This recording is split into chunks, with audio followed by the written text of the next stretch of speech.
बिस्मिल्लाहिर्रहमानिर्रहीम।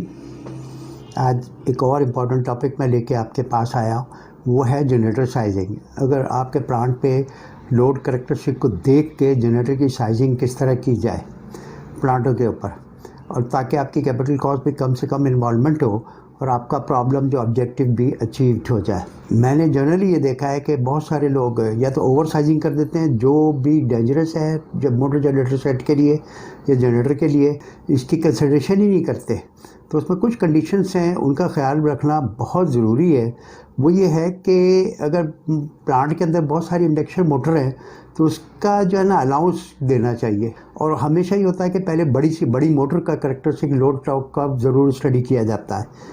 Second point इसका ये है कि एक टेक्निकल अप्रेजल होना चाहिए कि किस कंडीशन में आप जनरेटर लगाएंगे और किस इन्वायरमेंट में वो काम करेगा। थर्ड कंडीशन एक ये है कि इंडक्शन मोटर्स बहुत सारी हैं, तो इसमें बड़ी से बड़ी मोटर का स्टार्टिंग टॉर्क के हवाले से बात होनी चाहिए। उसके बाद चौथा ये है कि स्टार्टिंग पीक से बताएगी आपके साइज़ ऑफ द जनरेटर कितना होना चाहिए। तो इसमें जो कंसिडरेशन है वो मैं भी आपके सामने रखूँगा और स्लाइड भी आपको मैं दिखा दूँगा। उसके बाद source impedance of the generator बहुत हाई होती है, इस वजह से डिप बहुत आती है। तो डिप के लिए आपको लिमिट करना पड़ेगा, आपको डिप कितनी चाहिए। तो जनरली फॉर नॉन क्रिटिकल के लिए 20 to 25% तक डिप वोल्टेज ड्रॉप जिसको कहते हैं वो अलाउेबल है, और सेंसिटिव इक्विपमेंट के लिए 10% है। तो अप टू 30% भी आप जा सकते हैं, लेकिन ये आपका ये अपना है। जनरेटर साइजिंग में 3 अजम्पशंस हैं। एक तो ये है कि जो पीक जनरेटर की जो इनपुट है जो उसने इंडक्शन मोटर को देनी है वो तकरीबन 3/4 ऑफ द फर्स्ट साइकिल आएगी। सेकेंड एजम्पशन है कि उस वक्त पावर फैक्टर 0.65 होगा। और थर्ड एजम्पशन ये है कि जनरेटर की आउटपुट रेटिंग हम 110% लेंगे। इस हिसाब से जनरेटर की साइजिंग जब हो जाती है तो वो प्रॉपर साइज़ आ जाता है। तो ये एक स्लाइड आपके सामने है जिसमें कि जनरेटर की पीक जनरेटर आउटपुट कितने किलोवाट होगी और मोटर का कितनी रिक्वायरमेंट है पावर की, और इसका नेट अगर कैलकुलेट करके देखें तो ये बनता है rated generator KVA is equal to 0.56 into maximum starting KVA। तो मोटर की स्टार्टिंग KVA जिस मोटर पे जिसका भी पीक अगर आपका आ रहा है, तो अगर वो DOL स्टार्टर है तो 6 to 7 टाइम्स रेटेड करंट होगा स्टार्टिंग करंट।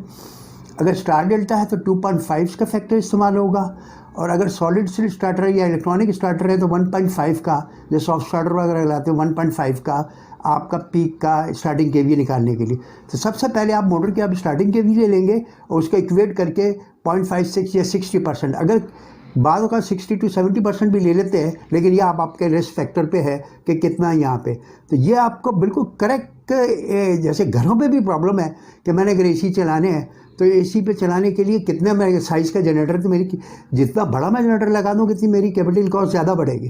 तो ये फार्मूला आप याद रखें कि rated generator KVA equal to 0.56 into maximum motor starting KVA। और अगर ये है सिर्फ इंडक्शन मोटर के लिए, और अगर आप के पास स्लिप-रिंग मोटर है प्लांट पे तो उसका नेट कैलकुलेट करके वो ये आता है कि जो है ना maximum motor starting KVA is equal to rated generator KVA।